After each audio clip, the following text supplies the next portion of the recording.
এটা আমাদের ন্যায্য দাবি। এ দাবি আমাদের আদায় করতে হবে। আমরা বাড়িতে বলে এসেছি, আমরা এই দাবি না আদায় করা পর্যন্ত বাড়িতে ফিরবো না।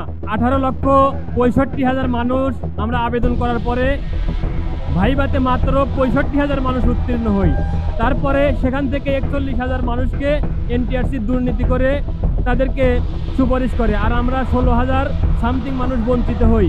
এদিকে আমাদের বয়স শেষ হয়ে যাচ্ছে, আর মাত্র অল্প কিছুদিন বয়স আছে। এর ভিতরে যদি আমাদের শেষের ভিতরে যদি আমাদের চাকরি না দেওয়া হয়, সমাজ, রাষ্ট্র, পরিবার সবার কাছে আমরা লাঞ্ছিত হব। অথচ আমরা যুদ্ধ করে 2-3 বছর যুদ্ধ করে এই সনদ অর্জন করেছি। এনটিআরসিকে এবং বাংলাদেশের ঊর্ধ্বতন সকলকে এই সনদধারীদের জন্য জবাব দিতে হবে।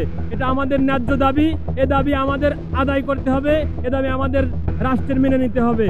আমরা মাননীয় উপদেষ্টা স্যারের কাছে বলছি, উপদেষ্টা স্যার বলছেন যে শিক্ষা সচিব আমাদের সাথে কথা বললে এ বিষয়ে আমরা আলোচনা করব। উনি বলছেন 16 বছর যারা বঞ্চিত ছিল তাদেরকে আমরা আর বঞ্চিত হতে দেব না। এখন আমরা সেই আশা নিয়ে আসি যে এখানে আমরা দাবি আদায় করে নিয়েই বাসায় যাব। আল্লাহর রহমতে ইনশাল্লাহ আমরা এই দাবি না আদায় করা পর্যন্ত বাড়িতে ফিরবো না। আমরা বাড়িতে বলে এসেছি, আমাদের চাকরির বয়স শেষ হয়ে গেছে। 3 বছর কষ্ট করে আমরা এই সনদ অর্জন করেছি। এই সনদের ন্যায্য পাওনা না আদায় হওয়া পর্যন্ত আমরা বাড়ি ফিরবো না।